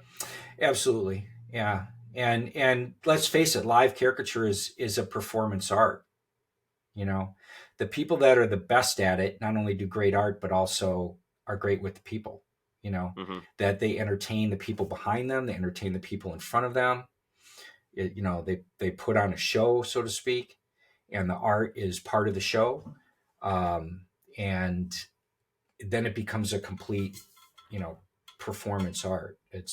And that is something that I could always do. Like I could do the dog and pony show at the parks and do the jokes and make people laugh, but I hated it. I mean, that was not my bag. I just wanted to shut up and draw, you know, but you know, that's your environment and that's how you excel at it, you know? So, you know, making people understand. Steve Fossen was the best at that. Like he used to do caricatures of people. I couldn't believe he didn't get punched. And what he would do is once they sat down in front of me, he was like the Don Rickles of live caricature. He'd just start insulting the people in front of him. And he'd be like, you know, it was a couple, and the entire time he'd be, you know, talking to the woman and saying, I can't believe you're with this guy. I mean, look at him. He looks like a tomato with lips. You know, that's what he'd say this sort of shit. And people would be like behind him would be roaring and laughing. And the people in front of him would be laughing too. But he was consistent, right? So nobody would, you know, the meek and mild couple wouldn't be sitting in front of him. It would be the people that wanted the Don Rickles treatment. And then they would love the caricature and off they'd go. And then he'd start in on his shtick again when the next people sat down. Sadly for me, I was the guy sitting next to him, so I get all the timid people that really didn't want a crazy caricature. So he got to have all the fun, and I'd have to do all the caricatures all day long because nobody would sit in front of him if they wanted their caricature not to look like a crazy thing. But, would you play off of that sometimes? Oh yeah, we'd have fun. We'd have fun. Yeah, when me and Bobby first started. I don't know if you've ever met Bobby, but picture Ned Flanders, and he's very Southern. That's Bobby. He saves me every time because I will say the most outrageous shit to customers, period. And they're like, well, if this little Ned Flanders sweetheart's laughing, then I guess it's okay. So I think that helped me out a little bit. But there's some charm and ways to present how you can kind of, you know, just mess with people. And I enjoy that aspect of live caricature a lot because you never know what you might get away with, but also like getting really deep with my customers, asking them really weird and like therapeutic questions. So I'm going from like talking to these two girls and be like, hey, it's nice to meet you. Obviously one's cuter than the other, like just totally roasting them, to just being like, so why do you have daddy issues? You know, and just like really diving into why they collect rocks and they like zodiac signs and just really turning up the volume on how to have conversations with people is a lot of fun for me. Well, that's part of the performance, you know, a little bit. Yeah. So it becomes an event, you know, an experience. You don't just sit there quietly while you get your drawing done, pay for it and leave. You know, there's an experience involved. That's exactly the word. That's what I tell my artists. Caricature is an experience. Give it to them. For sure. So when you're quiet and not really talking to them or interacting, you know, it's probably a gig. That's fine. But if it's retail, you want to try to get to know those people because it does help. It does help with getting that personality on the paper. So Oh I yeah. try to integrate that, but not everybody's good at talking. Not everybody, and it's really a lot of this when you're drawing. When your marker's going on the paper and you're still trying to have a conversation with somebody, it's hard to pay attention. Yeah. One thing I've been teaching people is going ahead and listen to an audiobook when you're drawing or sketching or something like that, and then go to a podcast and really try to be attentive to that. So when you're in the live setting, that kind of prepares you a little bit more, but it's still hard. Yeah. And I don't know. I wish that was talked about way more often. When you were doing live caricatures, everybody has their joke. What was your joke? That's the only thing I can really think of. Like, I didn't have a signature, always crack the same joke. I did make a lot of fun of the theme park. Like, I would ridicule their soundtrack. Whatever song was going on, I would say, this is only the 18th time I've heard this song today, and I just, I hope you enjoy it. I'm gonna try not to rip my heart out while I'm drawing this, that type of thing. That's with gigs too, man. Like the same song, at all different gigs. It's the cha cha cha song, and then the slide to the left, slide to the right. If I hear that one more time, I might hang myself. The booth at Six Flags, one of the locations we had was right outside of when we first opened. It was a candy store, and then before the next season, they turned it into a recording studio, right? So basically karaoke. So you go in there and you would record your karaoke song, and they put it on a cassette tape for you, So they had speakers out front, and we're playing people's karaoke singing so everybody could hear it long. Yeah, while you're walking by, and it was killing us. So we ended up going to the recording studio people and saying, "Look, we want to do your soundtrack that comes outside, so at least we can laugh at ourselves, So we all did like 2 or 3 songs, and so we were listening to ourselves. I did one song, I think it was Desperado, but I did it in the Buford T. Buzzard voice. How often did they play it? It was on a loop. It was played all day long. So your little joke of being like, "Hey, this is the 100th time I've heard this," is just you the whole time? Well, in that particular case, it was, but the other parks, they always just had like a 2-hour soundtrack that would. Sometimes it was barbershop quartet stuff, and who knows, depending on the area you're in. But yeah. Oof. Do you miss gigs? I've hardly ever done gigs. Okay. Like that was not something I really liked ever doing. I would do them if, the money was big and it was convenient, but I always hated packing up all my stuff and schlepping it to some place that I had no idea what it was going to be like, and, what the environment was going to be like, and what the lighting was going to be like. And so I very, very seldom did gigs. There were a few clients that I had that just wanted me to do their Christmas party every year, and I would do that. And every once in a while, I would do trade shows where they'd have me do caricatures at their booth to draw people into their trade show, whatever they were selling. But yeah, not too many gigs, and that's and I've never been an agent for people doing gigs either. Like, well, that isn't exactly true, because the theme parks, their group salespeople would have events, right? Company picnics and things. And then they would want to hire our caricature artists to do the gigs. And so then I would just assign, one of my park artists or a couple of the park artists to do that gig that day. So I kind of was an agent for those particular ones. But like I said, I always encourage people to hand out their business card and do their own gigs, So that Don't let me deal with it. Just you hand them out and go for it. I know. A couple of people that I know that are agents thought I was crazy. They're like, "You're missing out on all this revenue," and I'm like, I'm missing out on having to keep track of who's where, when, and how, and whether they show up, in good shape or not. And that's not something that ever interested me. Yeah, when we were deciding to build the company, we were like, we either need to concentrate on retail or just gigs, because that's usually what people do. And Yeah. then I'm mad, I'm crazy, so I was like, let's do both. And it's probably why I'm getting grays in my hair at 36, and my bags on my eyes are getting a little crazy. But honestly, I enjoy it. I'm not gonna lie to you. I enjoy doing gigs. I enjoy doing retail, but I'm starting to fall in love with talking to people and selling caricature. Mm. I think that was really hard for me in the beginning because I can't sell myself, but I can.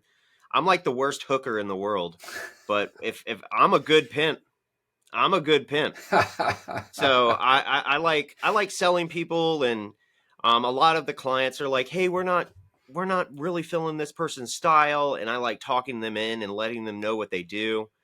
And especially when you're doing gigs, and this is something that I'm seeing change big time, is we're trying to mix artists. So we'll get the one that does the fast caricatures, put them out, stamp them, and then with that we get like kind of the funny artist, the crazy one, kind of like you and Fawzen, kind of just kind of trashing. Fawzen's trashing somebody, and you're getting the timid ones. We do that with caricature, where we just get the outrageous caricature next to the tame one, so people can pick. But that dynamic there is so fun to watch, because you're looking at one and you're like, whoa, this is fun, this is cute, this looks like this person, and then you look to the right and be like, oh, that guy's gonna be pissed. I'm gonna wait around and see what they're gonna say. Is he gonna punch them afterwards? So I'm kind of proud of that. I'm really proud of us figuring out that model for gigs. I can see that working, being It's a lot of fun. Yeah. It's a lot of fun.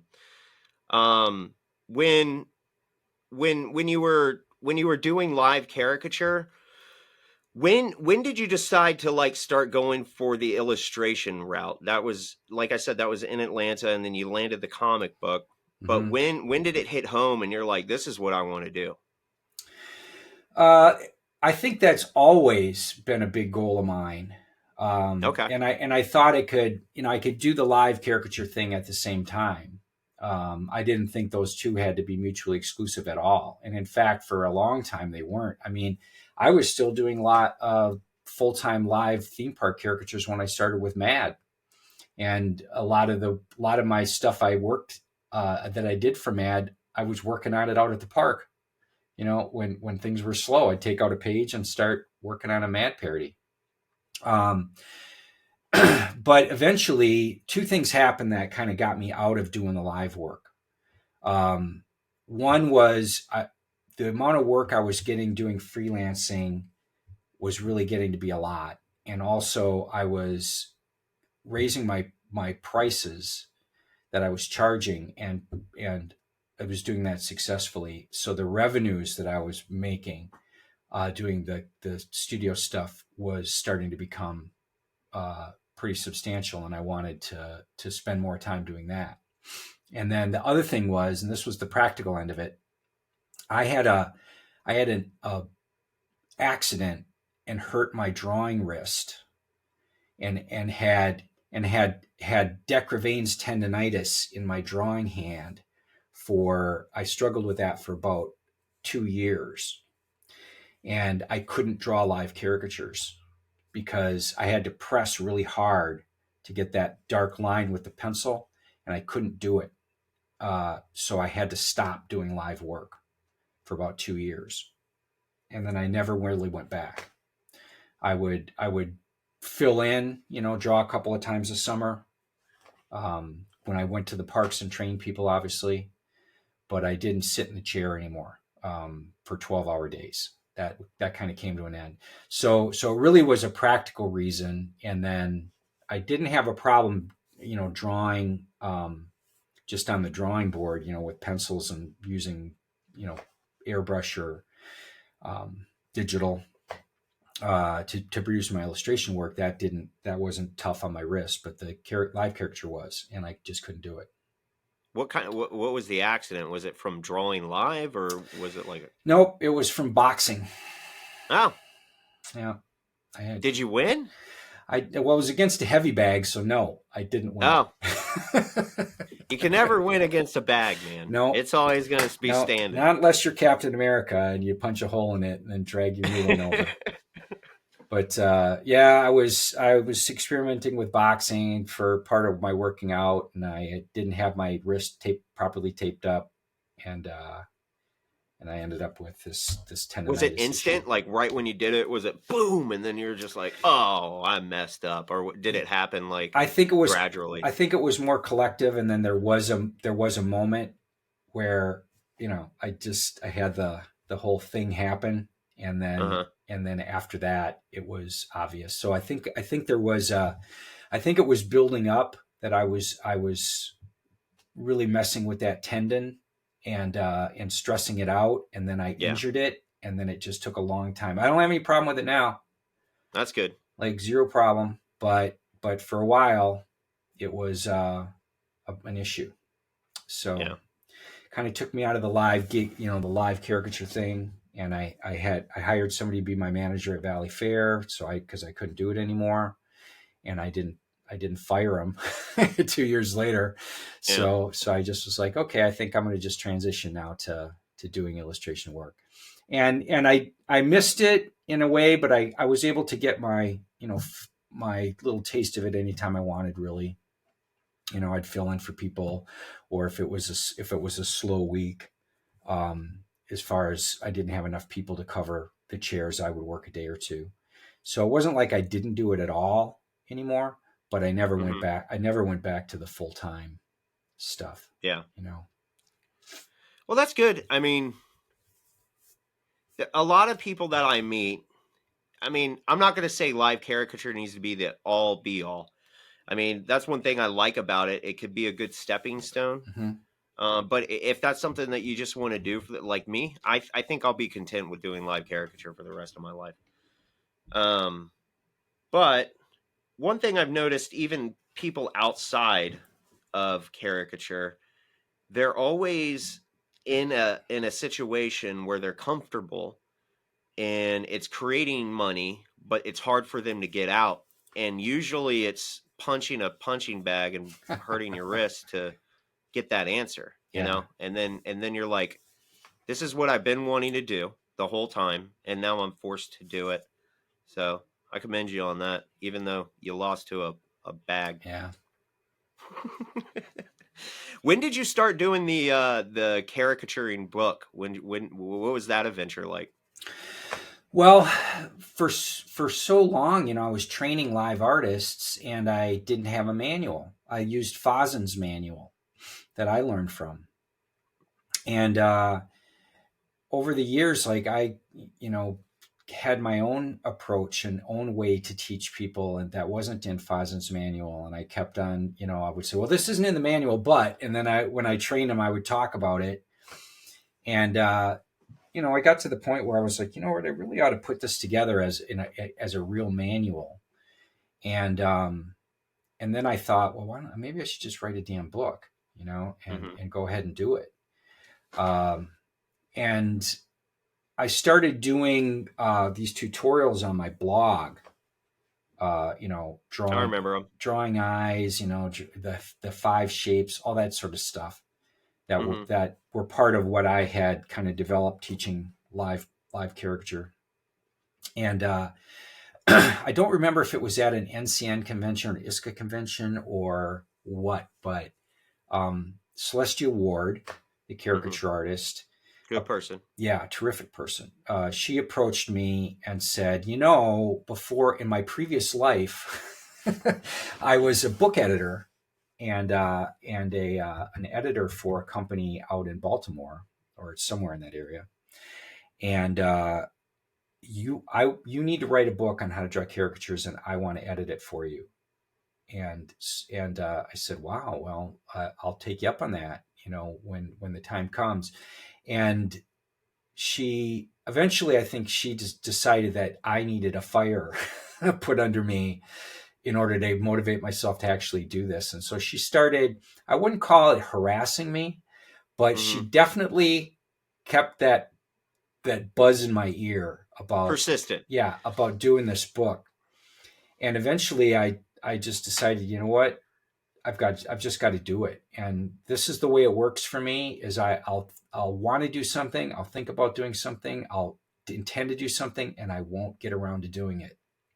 And then one day I just say, that's it. I've got to do it. And I put aside everything else and I do it. And that's what happened with the book. I had to turn down a bunch of jobs and I went to a coffee shop 3 days a week for probably 2 or 3 hours a day and wrote the book. So I got out of the studio, had no drawing stuff around me, turned off my phone. And I started writing the book and I would send her, the stuff that I was putting together.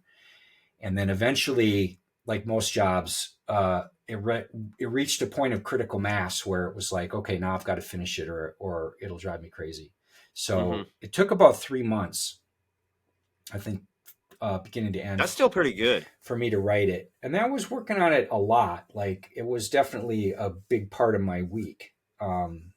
And then it took me a little bit longer to illustrate it. So I think it was probably about 6 months total before it finally went to press. And this was before crowdfunding, right? So I footed the bill for the entire thing. Like I paid for the printing it was printed in Korea at the time. And it was a total leap of faith. Like I'm ordering, 3,000 copies of this book. I don't know if I'll still have all, 2,500 copies of it when I'm 90 years old. Yeah. But it was a big investment. And, I got the book over here and it's actually, I just did my 13th printing of it. Yeah. So it's been going pretty well.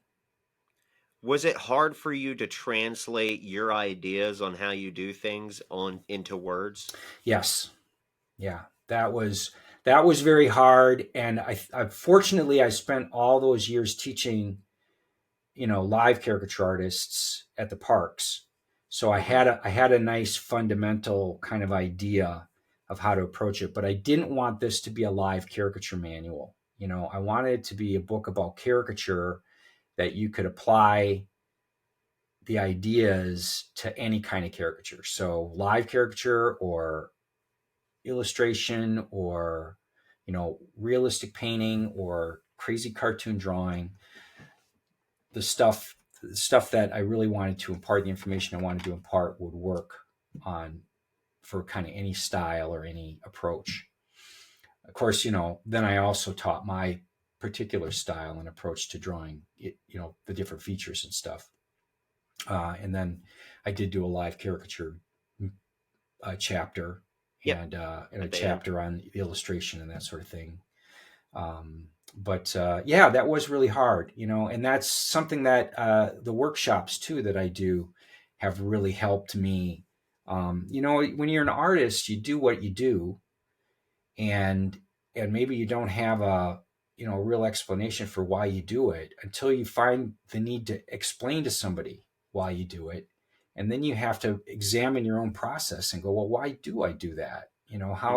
How can I explain what I'm thinking? What am I thinking when I'm doing this? And in a way, it's very helpful for me in my own work because I kind of wrap my head around things, a little bit more. And I understand my own process better. And it's less instinctual and more logical.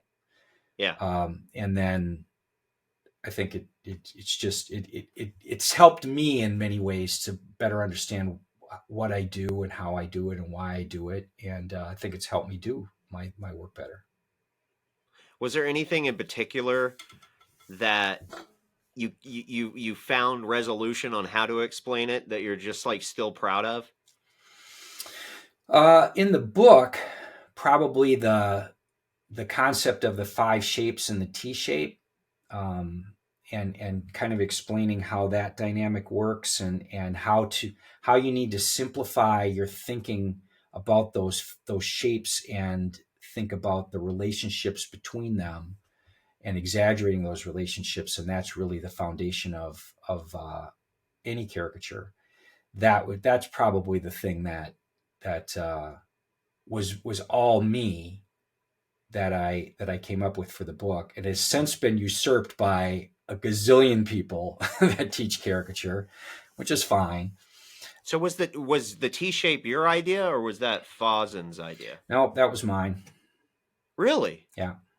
That's impressive. Yeah, that was something that you hear people talk sometimes about the triangle, and that relationship, relating it. But for me, it always was that, the T shape, in terms of being not a three-dimensional, but a two-dimensional shape where there's thickness. The arms have thickness, and the stem has thickness or thinness. And so it incorporates the three shapes into one shape. And it's especially useful when doing live work, I think, because it really simplifies. Head shape, T shape is basically what I think about instantly when I look at somebody, and then I build the whole caricature around that observation. So one thing I learned when I'm doing these YouTube tutorials, it's like to translate what you're doing is hard. It's just it's a little bit of a challenge. And then sometimes you kind of diverge and you're like, this is a good idea, and it comes to you, and you I don't know if you really apply it or not, but when it's made into words, then it's always being applied. Do you feel like that for the T shape? Yeah, I think just that's a good example of what you probably are doing instinctually that you now have a label for, and kind of an idea of, concrete idea of what that is. And that just helps you be consistent with it, and understand what you're doing with it. And the other thing that isn't in the book, that is a product of my teaching the workshops, is the whole concept of the under caricature and the surface caricature, and how exaggeration is applied to the physical elements of a person's face, and then what I call their presence, and that those are two different elements that you apply exaggeration to. So the physical elements are just your face. You got a big nose, you got a big nose. You got tiny little eyes, you got tiny eyes. Those are physical, and that exaggeration is all about the physical nature of the face. But I've come to realize that it's the exaggeration of the presence, of the personality of the person. That's where really powerful caricature happens. And so your exaggeration choices based on personality are separate from the ones that you do based on physical features. So it's entirely possible if somebody's, a very outgoing, smiley, dazzling smile sort of person, but they've actually got a tiny little mouth, in the middle of this great big giant face, to choose to exaggerate the smile as really big, even though they have a smaller mouth, in order to capture that person's personality. So your exaggeration choices can sometimes fly in the face of the physical ones if your goal is to exaggerate the personality or the presence of the person. And I think those choices are more powerful than how big somebody's ears are, Yeah. Because I mean, honestly, that's life. Yeah. I always tell people your physical appearance becomes less important the longer you get to know somebody, and then it's just like you're saying, it's a presence, a personality that it's something in the air. I remember when we were doing your workshop and you told the story of you went to an open casket and you saw the person, you known him for a while, and you looked down and there was nothing there. You're like, this don't even look like the guy, even though the features were all there. Right. Their personality, their soul per se, was gone. And I think people underestimate that. And that's one reason why I love caricature. It kind of teaches. A lot of people think it's about picking on you or Right. making you look ugly. but there's a lesson in it for sure about being like, hey, this whole physical appearance, this vanity that you hide in such high regard doesn't mean as much as you think it does. Right. And I think that's why the humor of caricature exists, because humor is pointing out a reality that you didn't even know existed sometimes. So when it's really pointed out, it makes it a little bit more funny, because you're like, you look at like me, somebody draws me looking like a vampire mosquito, I'm gonna laugh because yeah, that's how I look, but that's not me. Yeah. So I really appreciate that lesson for caricature. So opposite question about the book. Is there something that's in there that you're like, I wish I can just get every single copy and just scratch it out? Not really. I think I went too far into talking about the anatomy and that sort of thing. It just Mm-hmm. seemed like that was an important thing to put in at the time. But when I talk to people at like the workshops, I don't remember half the names of all that crap. I had to look Yeah. it up and draw the diagrams and everything. And so I think that's something that probably still needs to be in there, but it's not important. It really isn't. It's understanding the anatomy and the physiology of the face is important, but knowing this thing is called the gabella and this thing is called the philtrum is not that important. Um, so no, I don't think there is. I think there's just a lot of stuff that I wish that I have learned since that I'd love for it to be in the book. Mm-hmm. Um, and I have occasionally considered doing a second version and adding some of this stuff. But you want me to be that fire under your ass again? I don't think So I'm going to do it. And there's a practical reason for it, because the book sells consistently well because you type in how to draw caricatures book, and that's the first thing that pops up on any web search. And if I do a new book with a new IBSN number or ISBN number, whatever it is, yeah. go back to zero, and I think I'll mess it up. I So think, you think if you did like a sequel per se, yeah, it might just hurt the first book? I think that people would maybe never even find the sequel, Yeah. and it would be like starting over with and all the good vibes or Google points or whatever it is that consistently makes this a book people find online to purchase probably will be gone, and I just don't know Mm-hmm. if it's worth it. It would be maybe Well, that's better. kind of why the workshops kind of take care of that in a bit. Yeah, I mean, I do feel like you love teaching. I can tell I you do. love teaching, and I think it serves you, because you just said that like when you can connect or translate things, it serves you later, because you're like, that makes sense. Now I'm going to apply it everywhere.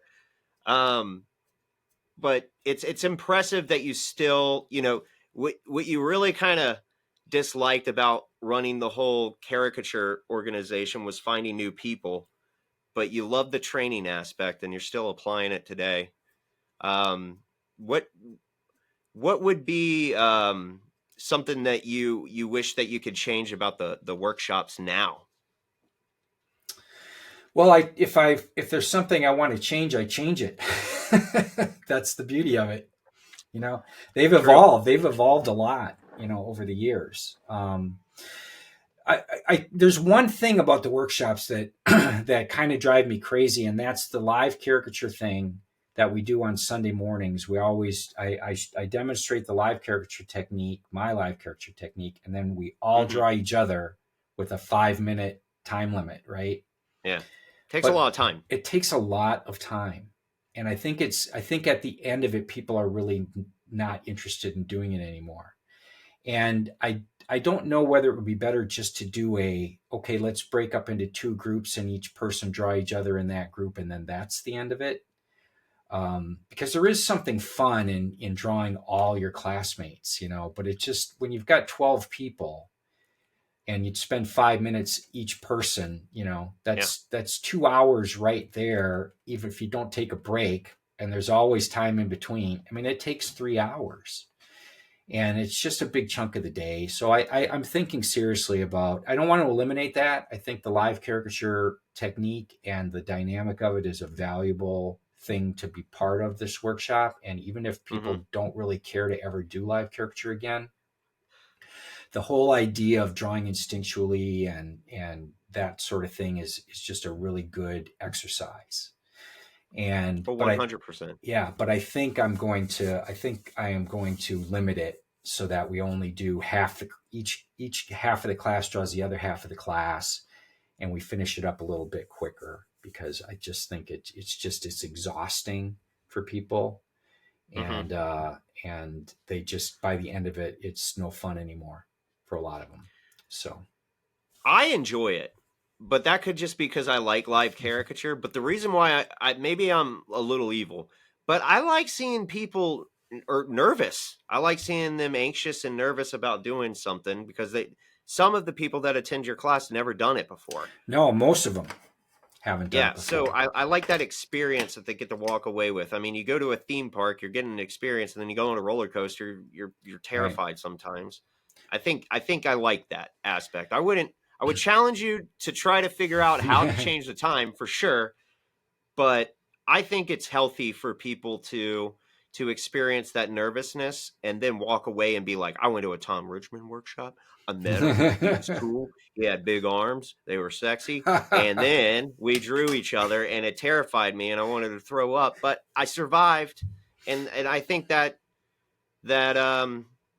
builds a little bit more confidence for people, Yeah. I'm not going to get rid of it. It's absolutely needs to be part of it. I just wonder, if I can shorten it in some way so it doesn't get to be quite so arduous, by the time you're done. And I got an idea. So make the nervousness more. Get behind the person that's drawing them and be like, you made a bad line, next. And then shorten it down. That's the opposite of what I teach them. I'm like, just draw your lines and live with them. This is how it works. They're not all going to turn out, just, go for broke. And because, like you said, it's so much of a confidence thing with live work. You got to just attack the drawing and let your lines fly, and I that's the reason that, I don't know about you. Do you do an undersketch? Or do you just go in? It all depends. Like if I'm at a gig, very rarely. I only do an undersketch if I'm really turning up the volume. And the only reason why I do that is because I'm testing myself on drawing something I've never drawn before. But Christian Misi, the man, can do outrageous, crazy stuff and not do an undersketch. So I think I'm going to try to go for his method this year and try to avoid it, because I used to avoid it, but I only do it when I'm turning up the volume on it. See, I always insisted that my artists not do an undersketch, and and my thinking behind it was this, and this is what I say in the workshops too, because I don't let people do any sketching. You just go in and draw your lines, and the analogy I use is learning how to ride a bicycle, right? So you've got two people that have never ridden a bicycle before, and one person has training wheels on their bike and the other one doesn't. And the person with the training wheels, they go forward, they don't fall down, but they're creaking back and forth. They're getting there though. They're getting there. They're not having any major disasters, but it's not pretty and it's not graceful, but they're getting to their goal. They're getting to the end of whatever race. The guy who doesn't have training wheels is falling down and skinning his knees and falling way far behind. But eventually that guy gets his balance and gets the bike under him, and then he blows the guy with the training wheels away and wins the race. Training wheels is sketching, undersketching. And so when you start doing live work, I always say, look, let the lines go and you're going to skin your knees, and you're going to have drawings that don't turn out, and it's going to be very frustrating. But very quickly, you're going to get control of your lines, and you're not even going to have to think about the lines anymore. All you're going to be thinking about is what you're drawing, and you develop your instincts and your hand-eye coordination, and all that stuff gets under you, and then your drawings start to sing, you know. And the guy doing the undersketching is doing the same drawings over and over and over again. You know, he doesn't develop that instinct. His lines don't start singing, and that's the difference. You know, but it takes a while to get to that point. You know, you got to skin your knees. You got to fall down a lot. You got to have some bad drawings. You got to embrace the accident for sure. Yeah. I think the only reason why I do an undersketch is because I'm testing myself on breaking habits. And if I'm living with those mistakes, I'm still going with those habits. So I'm in a way trying to concentrate more on design and like shapes that I've never done or integrated before. And I try to make the undersketch less than a minute or two. Even 2 minutes is too long. Fair but enough. Yeah, I can see, definitely. I agree with you. It can be a crutch, especially when you're first starting out, because there's a couple of people that are on the team, and I see them rendering the pre-sketch. Takes them about 3 minutes, and then they ink, and it's the same thing. and I'm like, literally, you just use this as a tool for you to be comfortable to lay down a line. And in reality, you didn't need the undersketch, period. Yeah. So I think if you're going to undersketch, you're still going outside of what your pre-sketch was, if that makes sense. It does. Yeah. That you're using it as a jumping off point as opposed to doing your drawing twice. Correct. You know? Correct. And you do need to make mistakes and to get better. I think people... I really wish you can say, hey, I'm Tom Richmond, and the first drawing I did wasn't good. I didn't pick up a pencil, and it was the cover for a Mad magazine worthy sketch. I just wish people understood that. This takes a lot of time, practice, patience, and it's a journey, and you got to fall in love with the journey for sure. Yeah, absolutely. Well, Tom, I appreciate you taking the time to talk to me. I had fun. This was a lot of fun. I've never done this before. It's awesome. I enjoyed this, and I kept on looking at the Batman suit. I was checking it out. Oh, yeah. It's beautiful.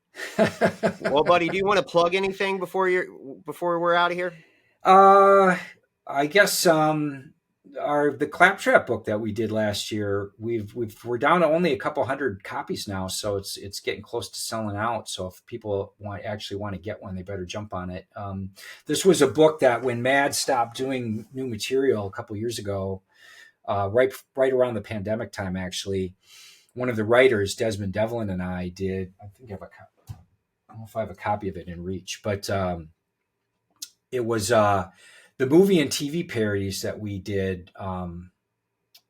So many of in Mad, they stopped doing them.